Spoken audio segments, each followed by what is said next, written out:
Good evening, everybody. Welcome to another edition of Scotland at 7 with me, Gordon Ross, here in the studio. And joining us from his home, Chris McCusker, our friend from the SNP Socialist Group. Good evening, Chris. Welcome back to the show. I don't think we get any more socially distant than we are now. How are you, Chris, this evening? Oh, we have a frozen picture. I'll talk to Chris in just a moment. Meanwhile, more news of the coronavirus. And as of 2 p.m. today in Scotland, there has been a total of 9,364 tests conducted. And of these, 8,865 tests were confirmed negative. 499 tests have proved positive. The number of patients in Scotland who have died from complications caused by the coronavirus, COVID-19, has sadly risen to 14. In the United Kingdom, 335 patients who tested positive for COVID-19 have sadly died from their illness. A total of 83,945 people have now been tested, of which 77,795 were confirmed negative, and 6,650 were confirmed as positive. So, Chris, hopefully we have a connection. I'm sorry, we don't have Chris at the moment to talk about the new figures, but we can see a major jump again as the figures published each day increase. The recent news about the gradually increasing numbers has been compared with the situation in Italy. And according to doctors who have been comparing the statistics, Scotland is apparently almost exactly 2 weeks behind in terms of the numbers of tests being conducted and the number of positive tests. Now, we should be able to now go across to Chris McCusker in his own home. Good evening, Chris. Welcome back. Good evening, folks. This has got to be the oddest interview I've ever done with you, Chris, but we're just admiring the flag. We're just admiring the flag in the background there, Chris. Yeah, right. Can I just quickly tell you about this flag? This was the original flag that me and my group, Eastwood Refugee Aid, took to Cali when we done our first humanitarian aid mission back in 2015. So it has a history attached to it, Chris. It has a history attached to it, and there are many signatures on it. John Swinney, Shona Robertson, Nicola Sturgeon, Rosanna Cunningham, Alex Neil. So it's been signed by a lot of very worthy and important people, politicians and that figures. It's not mine, I'm just the custodian of it. So I take it, Chris, from the fact that you're sitting in your house and I'm sitting in the studio, that you are now in lockdown as well, and you're isolating yourself as instructed. I'm not in a forced lockdown because obviously I've got to look after my elder brother. Okay. We have obviously to minimise the number of people in the studio at any one time at the moment. So that's the main reason why we're talking this way, I think, tonight, Chris. Anyway, what do you make of the latest figures? We're showing another big increase in the numbers of COVID virus tests positive today, and now the First Minister is beginning to sound the alarm bell, saying that everybody should now stay in their homes. Well, I take it, Chris, you've been seeing the effects of this where you live as well. Well, people were there was a certain in the community that were shall we say a bit naughty at the weekend. There was a couple of reports of pubs still being open when they were asked politely to do the right thing and close down. And then we had these weekend migrators from England and Wales coming up thinking that, because some of our beauty spots in the Highlands and Islands were so remote that was good enough to self-isolate up there. But quite clearly, that's obviously adding an extra burden onto the NHS services. So, yeah, the wider call is to, try and maximise your self-isolation. I was going to go on to say that, obviously, being an unpaid carer by the UK government, not strictly true. I get 86 pence an hour for it. But I've obviously got to look after for the well-being of my elder brother who's got mental health issues. So, Chris, I can see that you've obviously got a lot on your plate there at the moment. And the First Minister today has been calling on shops which do not provide essentials such as food and medicine to close. She had a press briefing today in which she said a number of people who had tested positive in Scotland for COVID-19 now stands at nearly, it was actually almost 500, it's 499 today. And she said these figures are likely to be underestimates, but still showed that the scale of the challenge. The Chief Medical Officer for Scotland, Dr. Catherine Calderwood, also said that those 14 deaths probably each represent up to 1,000 people who've become infected. So it gives you an idea of the kind of scale of the problem. We now have 23 people currently in our intensive care units across Scotland who have coronavirus, and each of them represents perhaps 400 or 500 other people that will have become infected in the course of their illness. So it is, it's likely to spread rapidly from now on. I think we seem to have reached some kind of a tipping point today. Yeah, well, I mean, it's all fine, fair, well, and dandy for the likes of you and I, Gordon, who are, I think, your favourite phrase is political animals. But people who are not keeping a finger on the pulse, people who are not constantly updating on the daily briefings that are coming out of Westminster and Holyrood, they tend to miss these salient facts. And the salient facts is that this is not, going to go away next week. We're in it for the long term, unfortunately, and I hate to sound the doommonger in all of this, but I really see this carrying on to at least August or September. Well, we're also hearing, Chris, that the supply chain is beginning to suffer, and the army are about to be called in, and people have been warned to stay at home or face lockdown. We're actually hearing now from our own elected officials, sort of slightly soft, but all the same, these are almost threats that we're hearing, that if we don't comply now, there will be far more stringent measures applied in the next couple of days. As you know, we're waiting just now for legislation to be passed through Parliament, which will give all of the devolved administrations, as well as Westminster, sweeping powers and draconian powers, some would say, to suspend the normal rule of law. We should have news on that tomorrow. What do you think, Chris? The UK government's sending the army to deliver protective equipment to hospitals today, and have told people to stay home and heed warnings over social distancing, or the government will bring in more extreme measures to stop the virus spreading. Some doctors say they feel like cannon fodder. This is something which medics have been saying today, that they feel like they're really being thrown against this kind of hopeless task. Mm-hmm. Do you think we've just reached a point now where we're losing control of the situation?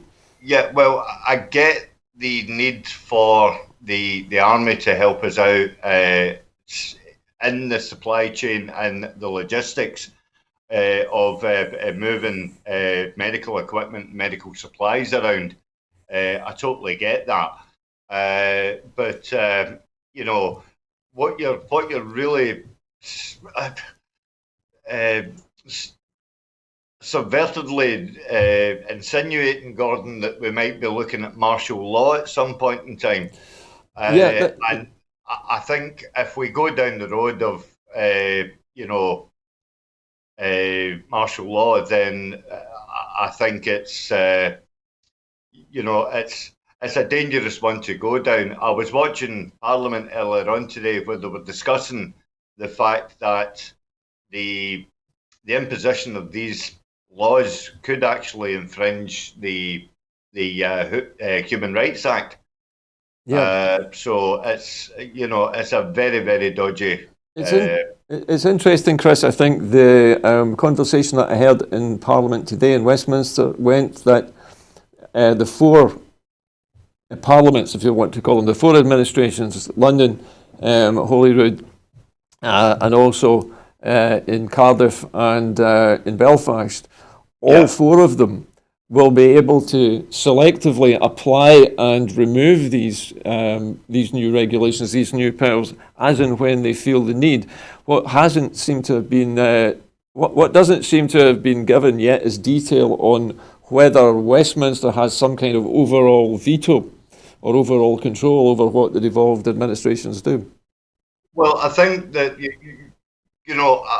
I think there's an awful lot. They make great play out of the fact that we're all working together, but I think it's somewhat disjointed. Because you've got the First Minister doing a briefing at 1 o'clock, and then you've got Boris doing a briefing at 5 o'clock, and you've got it's the other way around. Chris, I was going to say to you, do you not think we'll need to get used to that if we become independent anyway?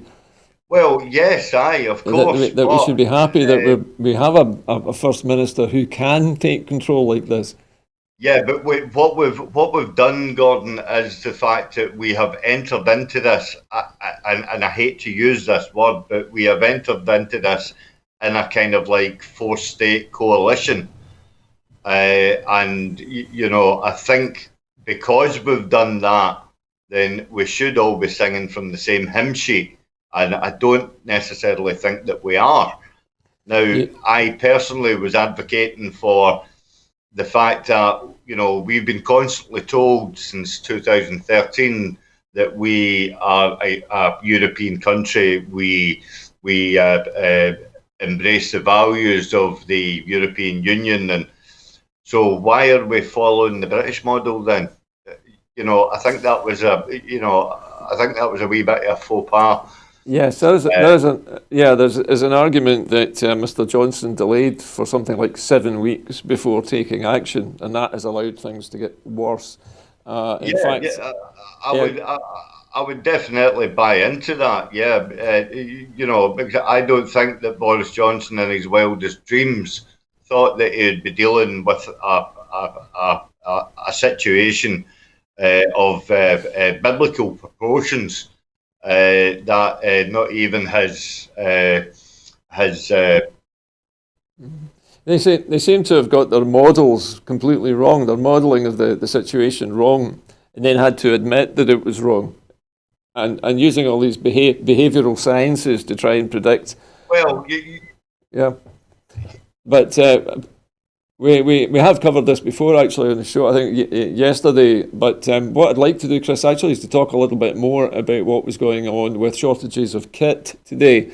There have been some complaints from frontline medical staff about shortages of kit, saying that they didn't feel safe at work.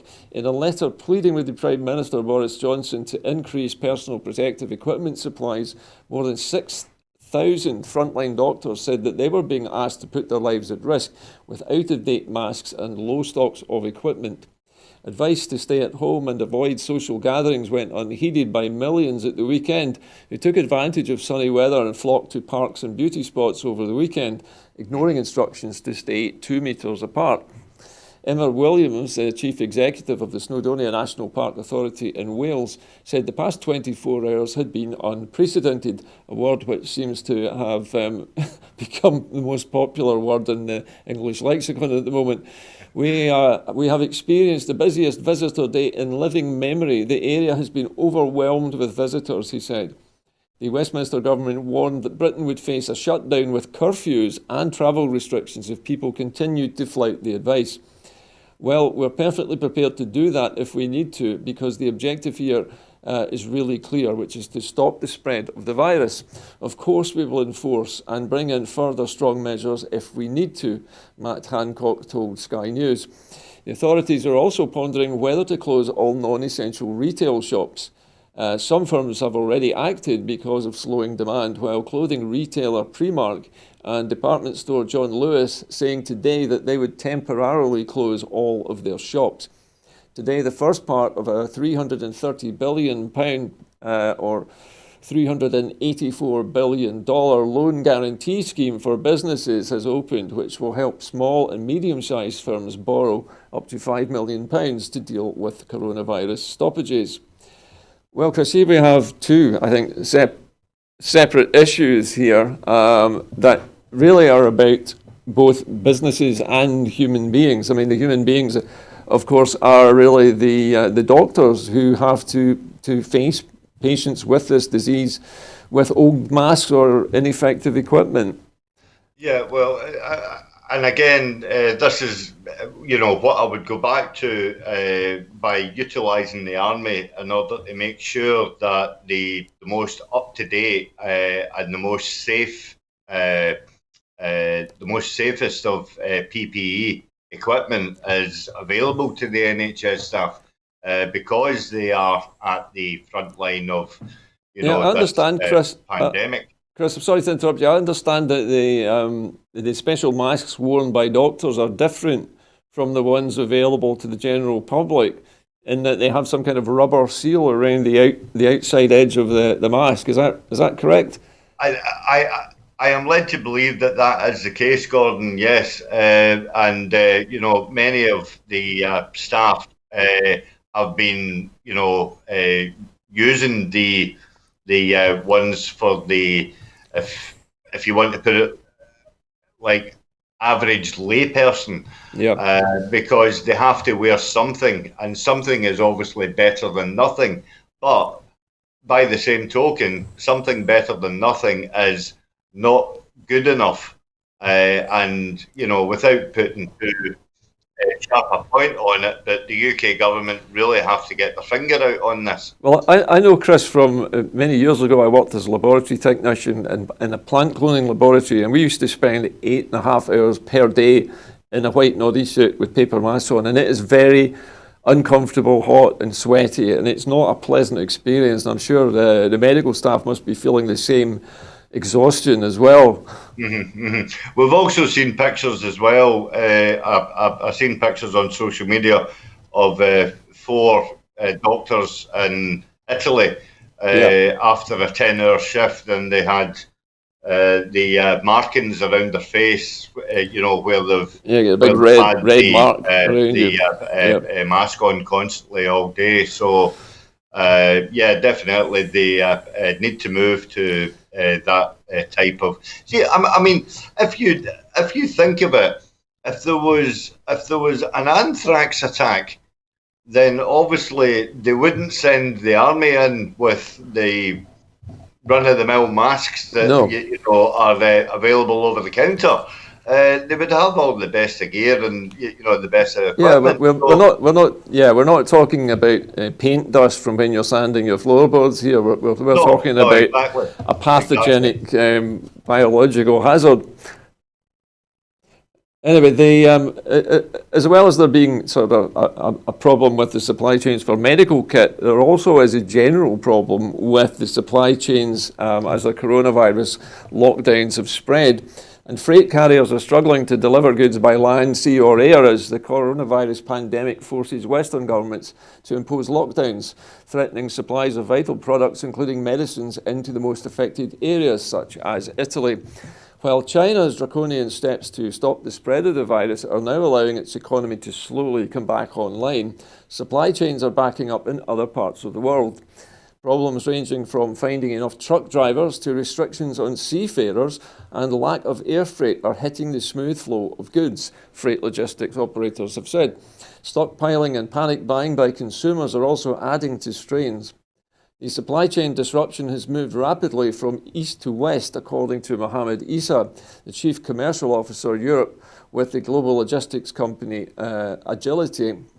Companies involved in the transport of goods say that the impact is being felt hardest in the air freight market as more airlines shut down services, adding to difficulties with the transport of key goods such as medicines and perishable foods. One European supplier of active pharmaceutical ingredients used by the industry, who declined to be named, said the business was struggling to get supplies transported by plane. The US decision to ban foreign visitors has also cut an estimated 85% of United States air freight capacity, as vast amounts of goods were transported in the bellies of passenger planes, which are now grounded. That has been pushing freight costs up to 5-fold as the space for remaining cargo runs is limited, and companies directly involved in the trade have said. The transport across land borders is also slowing down, especially to and from European countries most hit by the virus, such as Italy. Patrick Hassani, the Chief of Staff of Britain's digital freight forwarder Zen Cargo, said that stockpiling of goods by British consumers was requiring an extra 35% of capacity on deliveries from the European Union to keep up with the demand. Lead times are also being impacted, with up to 1 extra day from products coming from Poland, Germany and France, giving disruptions and traffic as driver health and cargo come under border scrutiny, Hassani has said.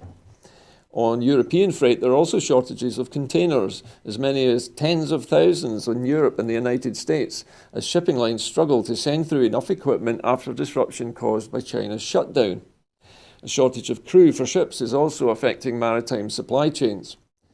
Guy Platon, the Secretary General of the International Chamber of Shipping Association, which represents more than 80% of the global merchant fleet, said that ships trying to enter ports around the world had been refused entry, while seafarers currently stuck aboard ships were unable to return home due to difficulties with changing crews. Travel restrictions, border closures, air travel cancellations, and ports quarantining ships for 14 days or more are now commonplace, Platon had said. Well, Chris, this seems incredible. The entire planet's delivery system seems to be buckling under the strain already, and we're only a few months in to this current crisis. Yeah, well, you know, when you take the decisions to close airports and restrict travel across border, then you know you are going to have supply issues.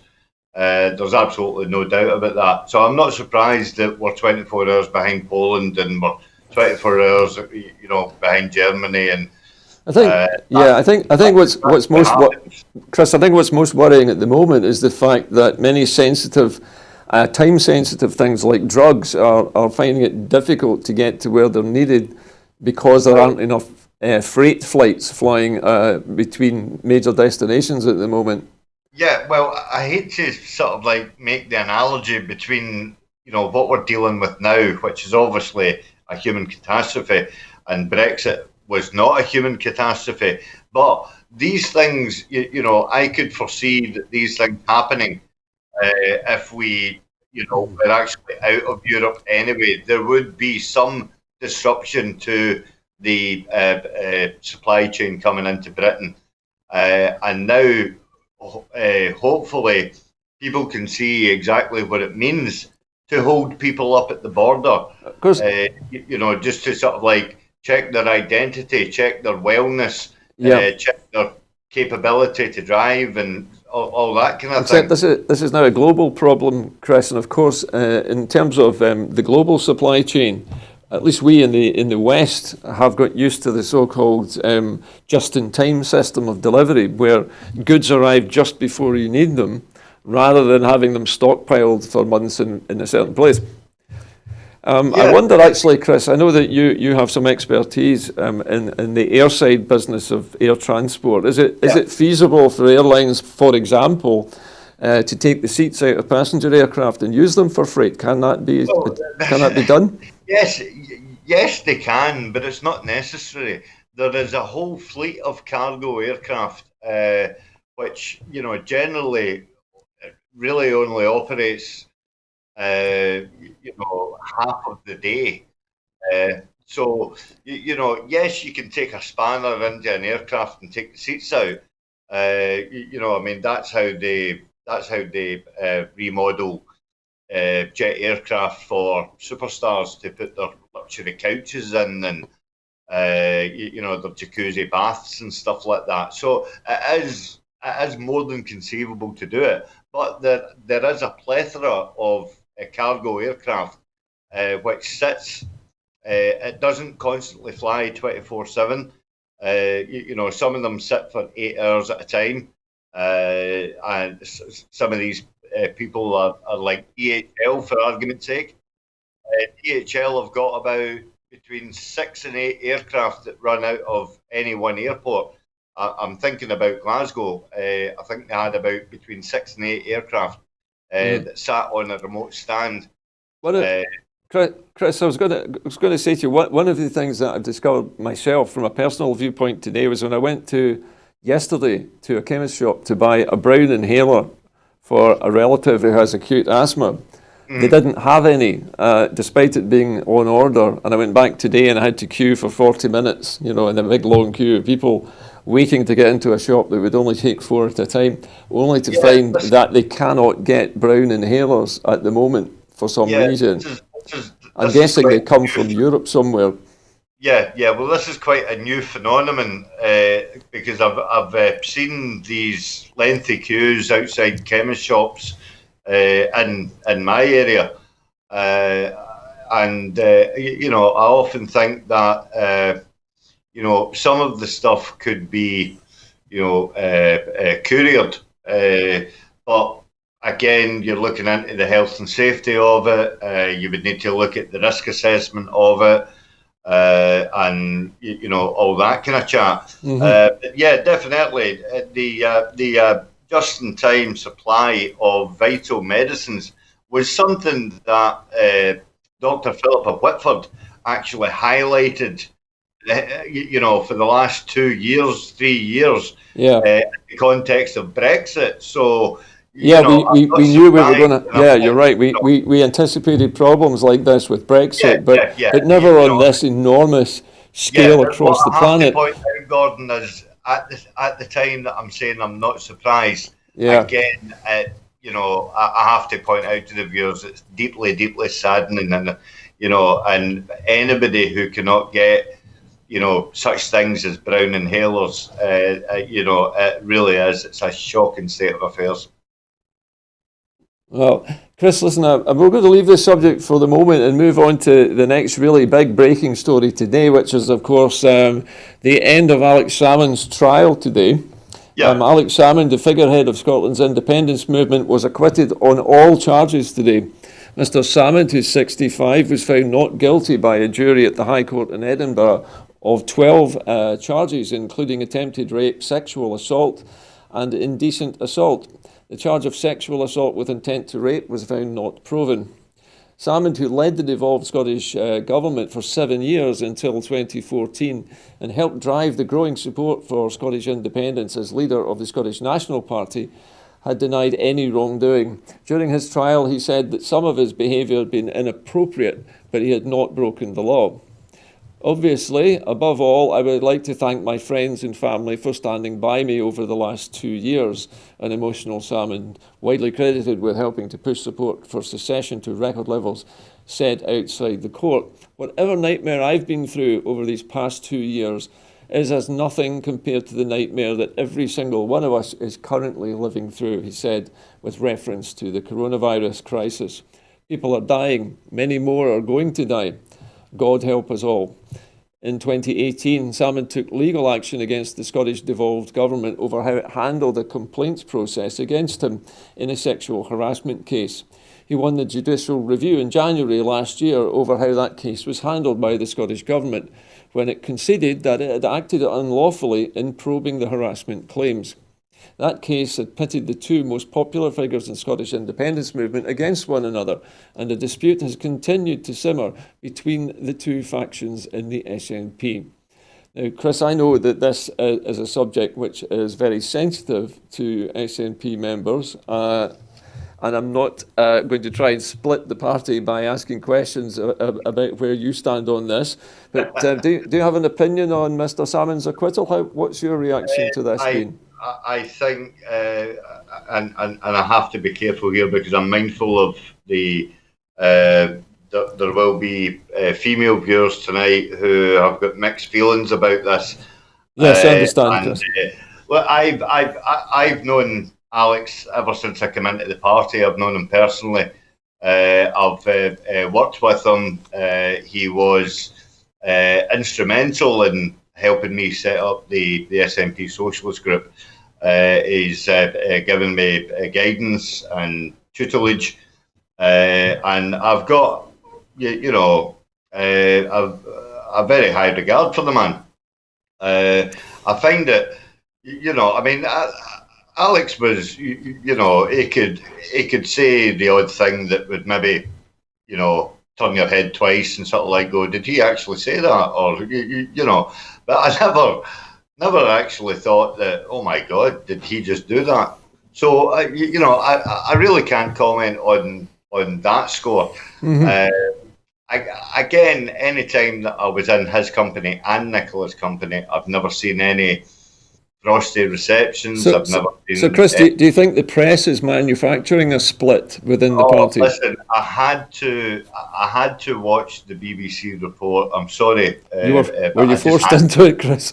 And that Sarah Smith, uh, honestly, it was cringeworthy because she made the point that you know this will definitely split the party, and it was obviously not the decision that she was hoping for. And I've also heard that the Tories have also come out as well, and they've said, "Oh, that this stinks to the high heaven, and there should be this, and there should be that, and all the rest of it." The Make no mistake, the Unionist faction within Scotland were rubbing their hands with glee. I'll bet. Yeah, they must be sorely I, disappointed. you know that something had finally come up to besmirch the character of the former First Minister, and you know, and an awful lot of people will get into conspiracy theories and hidden agendas, and you know the whole whataboutery of Scottish politics, and no doubt, you know, it will come out in the end and stuff like that. Some people have been manoeuvring in the back end runs of the staged play that has been put out for us. But you know, it was interesting to hear Kenny McCaskill earlier on this evening saying Yeah. that you know that civil servants should be questioned on their positions, and also several senior members within the SNP should also be questioned on their. I believe Mr. McCaskill made a tweet where he said he expected resignations, Yeah. or what words to that effect. Whether or not that was more hopeful than you know, sort of like individually calling for people, then I don't know. There are many ramifications that's going to come out from this, and you know, knowing Alex the way that I do, you know, he will not let this go. There will be further retribution to come from this. Do you think, Chris, that, I mean, I made a comment this afternoon myself that I felt that Mr. Salmond was astute enough not to try and settle scores at the moment when we're going through a crisis and when there's another referendum on the horizon, presumably after this crisis is over. He's hardly likely to want to do anything which would destroy the credibility or the popularity of his party. Yeah, I don't want to make comparisons between two people, Alex Salmond and Tommy Sheridan, right? Both of them have been accused of, you know, some real surreal stuff, and whether you know they, you know, I don't want to say too much, but what I'm trying to say is that both of them are passionate about Scotland.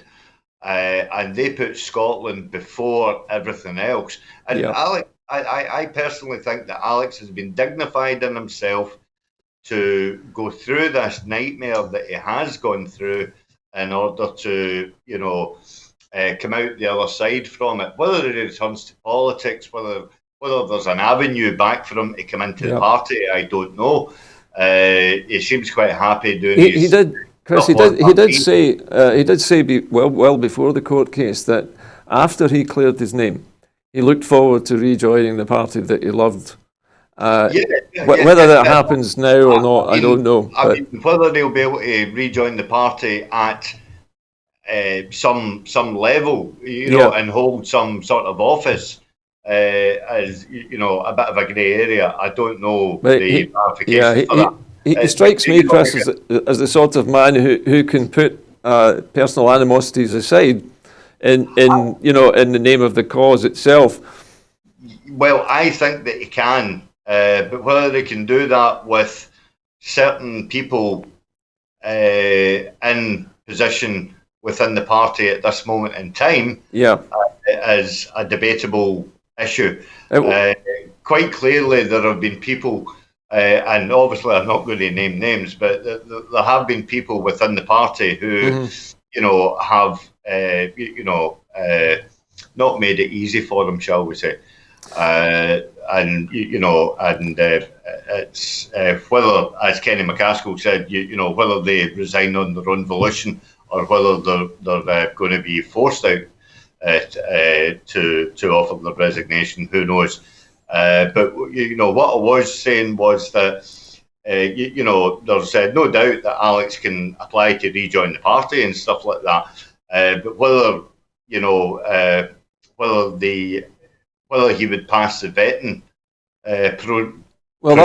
That was rather the point, Chris, I think, of the actions that were brought against him, according to the evidence that came out in court, were designed to make sure that he couldn't pass the vetting to become an MP or an MSP ever again.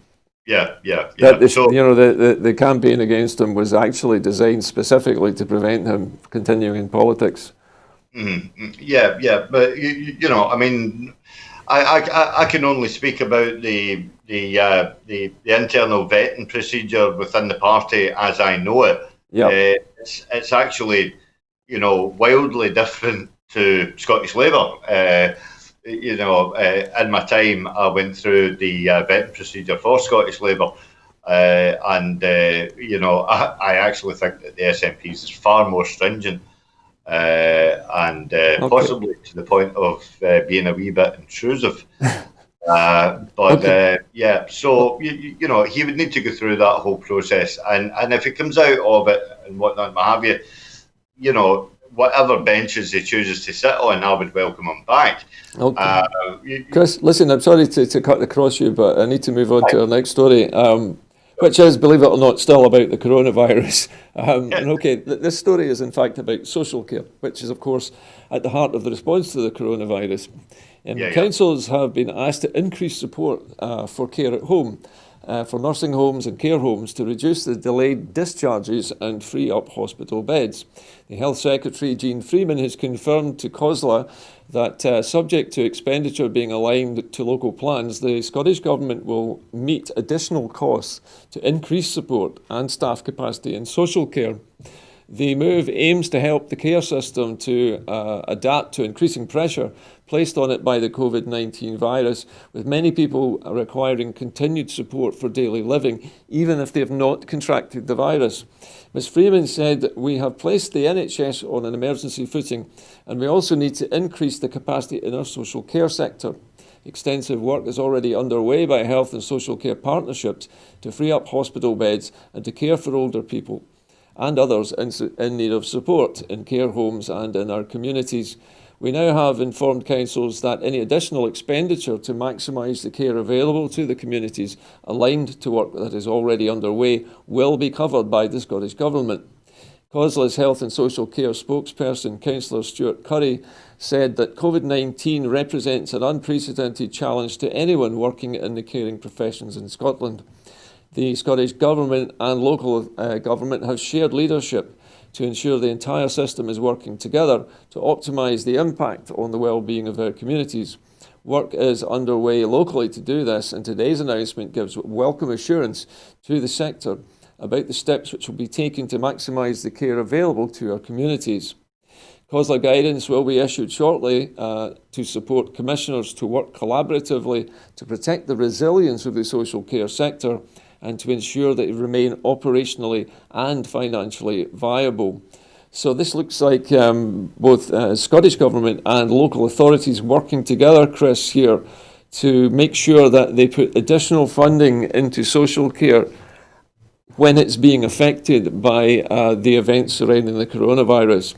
I think also I heard Jean Freeman saying that regardless of whether the social care is affected by the virus or not, they would be making additional money available for social care, period.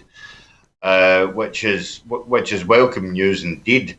I mean, obviously, when people come out of hospital, they have to have a level of support in order to get them reintegrated back into, society. I mean, I know for a fact that my elder brother was in hospital for a week and a half, and when he came out, the social care package that is in place, sort of like just seamlessly started again, and now he's got his 3 visits back. So in your experience, Chris, Chris, in this instance, in your experience, this system actually works very well, does it? Yeah. As I say, it was pretty much seamless because when I got my brother's discharge letter, the hospital advised me to phone social care and let them know that he had been discharged, and they said, right, okay, and this was at 4:30, 5 o'clock in the afternoon, and they said, right, okay, we'll be in tonight to do his what they call tuck-in service. Yeah. So and they were there. Excellent. So I can't praise them enough. The only thing that I would slightly berate the government about is that we're hearing plaudits of companies paying 80% to their workers and stuff like that, and they're allegedly talking about supporting the self-employed, which you'll know all about, Gordon. Yes. There's one section of society that has not been mentioned, and that is the unpaid carers of the UK government. Yeah. My elder brother's been advised to self-isolate, and I don't know for sure. I mean, although they have said, your brother doesn't have coronavirus, that's fine, but there is still a bit of trepidation in my. I understand. Jane lives in a supported housing unit. Yeah. It's very communal. There's about 40 people there. So you'll be worrying about that too. I can't speak for the other 39. Do you know what I mean? I've also heard stories about with the reduced numbers of trains running. The trains that have been running have been crammed full of people, which is not exactly easy to socially distance yourself in. So there are problems with the way that the shutdown is happening. I wanted to move on, Chris. Chris, I wanted to move on, if I may. I'm sorry to interrupt you, but the NHS has now put in new arrangements for NHS 24 connected to the coronavirus. Patients with coronavirus and with symptoms are now asked to dial NHS 24 on 111, day or night, if their symptoms worsen or if they do not improve after 7 days. Please do not call your GP or go to the surgery. If you require a sick note due to coronavirus, you can get this from the NHS Inform website. This improvement provides patients with a straightforward, dedicated route to clinical advice and support, as well as freeing up GP practices to treat and care for all non-COVID-19 health conditions. Callers to the 111 helpline will be assessed and, if necessary, transferred to a local community hub staffed by clinicians from across the healthcare system to ensure that patients get the best possible advice at the right time. Depending on their assessment, patients may be given advice to help them continue to self-isolate at home or be given an appointment to attend a local assessment centre for further treatment. The NHS Informed coronavirus webpage is still the fastest way for people to get the latest health advice and information. There is also a free NHS helpline available for people without symptoms looking for general information on the coronavirus. For patients who don't have any coronavirus symptoms, they should continue to telephone their GP when open and not call NHS 24. I'm presuming they mean if you have a non-coronavirus health problem. Yep. In the out-of-hours period, when displaying symptoms other than coronavirus, you should only call 111 if you need urgent assessment and cannot wait until your GP is open. According to Jean Freeman, she says, this change means that anyone who has the virus symptoms and needs additional help or advice can now call the same number at any time, day or night, 7 days a week. As the number of people presenting with symptoms continues to grow, we must adapt and manage the daily growth in demand. As well as ensuring people are getting the right help at the right time, this step will also ensure that GP capacity remains to provide care for people in the community, and it's protected. So, Chris, a lot in this latest piece of information, but the main thing I take away from this is that if you have any symptoms at all, you can call NHS 24 on 111. Yeah. And this is a dedicated line now. Yeah, I think what they're wanting, exactly that. They are wanting to solely use that 111 service as a dedicated line.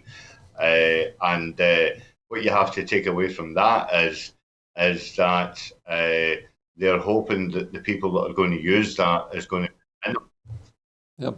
So Chris. therefore, they can get through without any waiting around, and they can be identified, whilst other people who have, just say for argument's sake, broken their ankle, can go along to the GP surgery. Well, it's good now, Chris, that people have a clear idea of what they're supposed to do, and the two things are now separated like this. It's much easier for them to be triaged. As well as this, Chris, I just wanted to move along to our next story, which is an enhanced role for community pharmacists. Community pharmacists are to perform an enhanced role during the coronavirus outbreak. Pharmacists will be able to support more patients, reducing the pressure on other parts of the NHS Scotland through the extension of the minor ailment service. The Scottish Government has also accelerated plans to expand access to emergency care summary data, which mainly contains medical information to pharmacists. The health boards have been asked to provide access to this information to pharmacists and pharmacy technicians working in communities. More than 1,000 community pharmacies provide a range of NHS pharmaceutical care services on behalf of NHS in Scotland.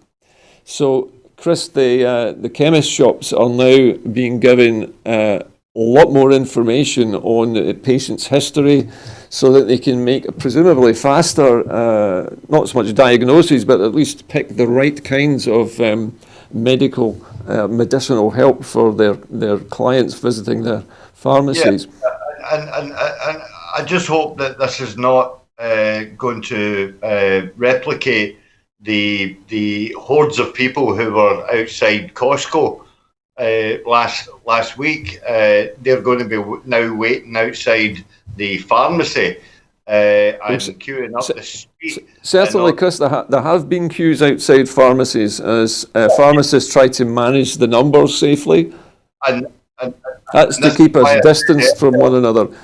This is why I said earlier that pharmacies should think about moving to some sort of safe distribution service where they could maybe utilise, I don't know, somebody like, a Deliveroo driver in order to go around and take people's medicine to them that are possibly housebound, or carers who have to go and wait in a queue in order to collect medicine. Yeah. So, of course, they also need to be testing the drivers as well, Chris, I gather. There would need to be, as I said before, they would need to look into the health and safety of that. They would need to obviously do a risk assessment. They would need to have a look at insurance, and there's a whole list of things that Chris, but I was going to say, believe it or not, Chris, the next story actually concerns immigration and its effect on coronavirus and vice versa. The SNP MP Stuart MacDonald has called on the UK government to fix immigration policies, including no recourse to public funds rules, to ensure that all can access the support they need during the coronavirus pandemic. The SNP's shadow immigration minister has tabled an amendment to the coronavirus bill, which will pass through the House of Commons today. to fix the no recourse to public funds rules and implement a fast and a managed approach to moving people on from the immigration detention, and to ensure asylum procedures and accommodation provision is fit for the support that is fit to support the current public health measures, and automatically extend visas that have expired or will expire during the crisis. So, Chris, this is, that Stuart MacDonald MP is attempting to speed things along a bit for people entering Scotland. But also to make sure that people who've already arrived do not get excluded from the help that they need while they're here. Stuart actually also made the point as well that many asylum seekers in Scotland are actually trained medical professionals. They would, thus sorting out their status, and I don't know what the number is, whether it's 200, 300 or what, but any additional help in the fight against this pandemic. If there's asylum seekers sitting there with the essential skills that Scotland needs, then should be given status. But also, Chris, we might be able to identify anyone who's travelled into Scotland who's carrying the virus, so that they can be stopped from spreading it, or they could have caught it from somebody in Scotland. But in any case, it would be easier to help them if they have access. I'm going to move the conversation, Chris, to Ireland now, to our next item. And this is a story about how Ireland will develop guidelines to help people to adhere to government recommendations to stay apart in public spaces to rein in the spread of coronavirus after crowds gathered in parks and beaches at the weekend. Ireland, which has reported 906 cases, 4 deaths, and has closed public schools, universities, childcare facilities and pubs, received significant feedback from the public in relation to the lack of social distancing, a senior official has said on Monday. Police closed a popular road in the Wicklow Mountains on Sunday due to the amount of traffic, and appealed to the public to avoid nearby scenic areas in order to comply with the voluntary social distancing measures. The Prime Minister, Leo Varadkar, said that he had asked the country's chief medical officer and his team, which advises the government on restrictions, to examine the weekend scenes with a view to coming up with further recommendations. It's clear that the vast majority of citizens are complying with the guidelines, but compliance is not universal, as you will all have seen. Elizabeth Canavan, an Assistant Secretary at Varadkar's department, had told a news conference. The CMO is continuing to monitor the situation. However, we will be teleconferencing with the relevant public authorities, including the national parks, to develop clear, simple public messaging so that we can continue to enjoy the public spaces safely at this time. The Health Minister Simon Harris earlier suggested guidance may also be needed for businesses operating near public spaces, after photographs on social media showed a long queue of customers side by side outside a fish shop near the Dublin coast. So here's another one for you, Chris. In Ireland, they are having similar problems to the ones we have recently faced in the Highlands, it seems, with people flocking out of isolation and into beauty spots by the thousands. It's not just Scotland and Ireland. It happened in the coast towns of Wales, down in Brighton as well. But I was interested to hear some of Leo Varadkar's proposals. He again, if you hark back to what we were talking about, being behind, everybody being behind. Obviously, I've been in the EU slightly ahead of the UK in some regards as to the measures that they're possibly looking to take. Well, Chris, we hear a lot of people saying that that social media is a source of misinformation and we shouldn't listen to it. But this week, the SNP has called on media and broadband providers to freeze prices and to ensure that people remain connected for the duration of the coronavirus crisis, and work with the UK government to increase internet speeds. John Nicholson, the SNP's Shadow Digital Culture, Media and Sport Secretary, is urging internet service providers to follow the footsteps of the gas and electricity suppliers by agreeing an emergency package of measures to ensure vulnerable people do not get cut off during the outbreak. So here's John Nicholson. He's a veteran SNP MP. In fact, he was my MP for a number of years, coming out in support of social media, something which he's wanting to make sure, so not just social media, but he's wanting to make sure that we have access to the internet and connectivity. So that, I'm assuming that means television by cable as well. Yeah, well, I think it's right, because the government have been making quite a lot of whilst we're in this social isolation and social distancing malarkey, is that conversations such as this become the norm.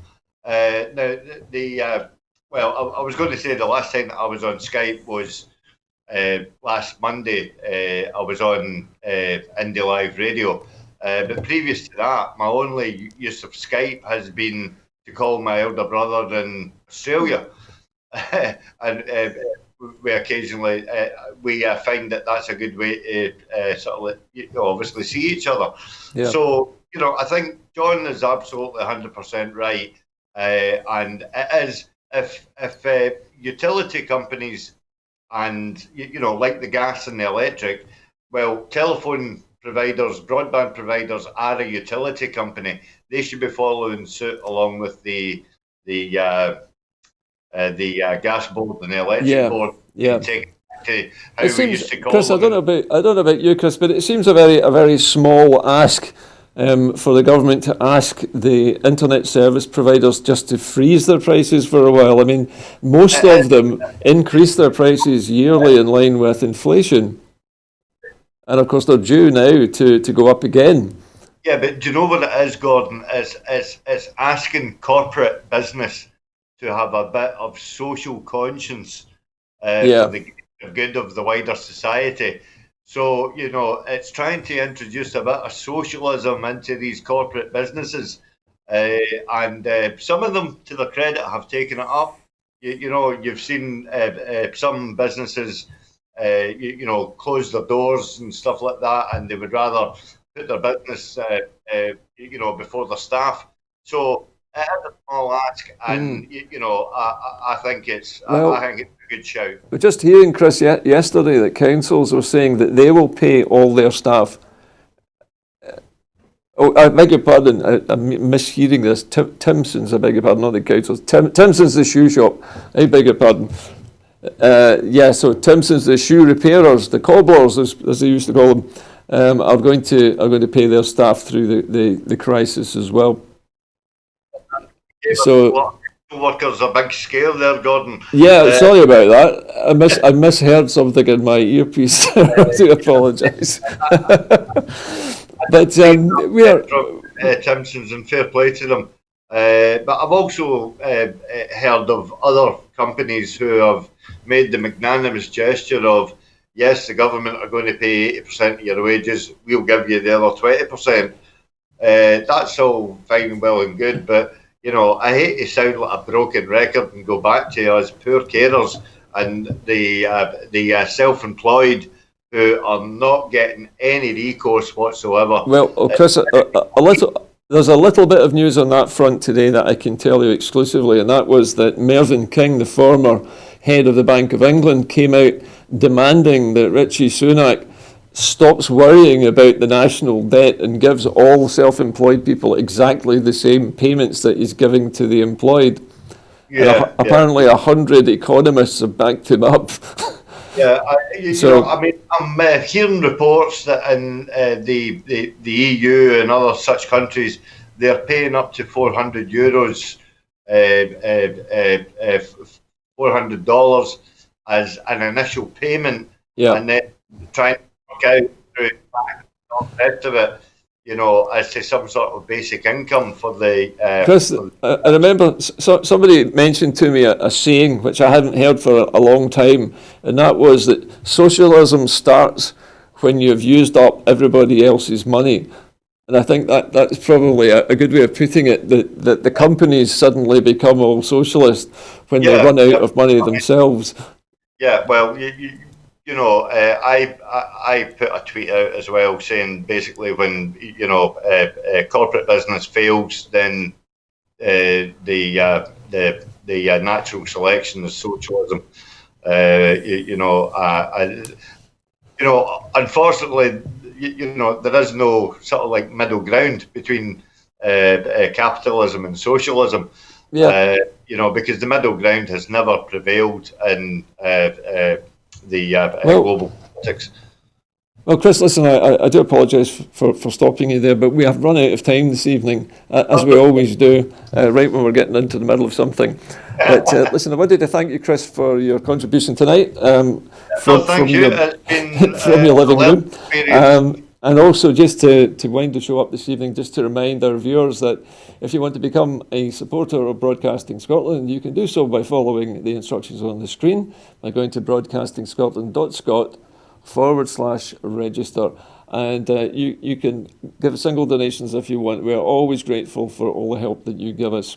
But that's it from a rather lonely studio this evening here at Broadcasting Scotland. I will be back again on Thursday. But in the meantime, stay safe out there. Remember to social distance. I'll see you later. Good night.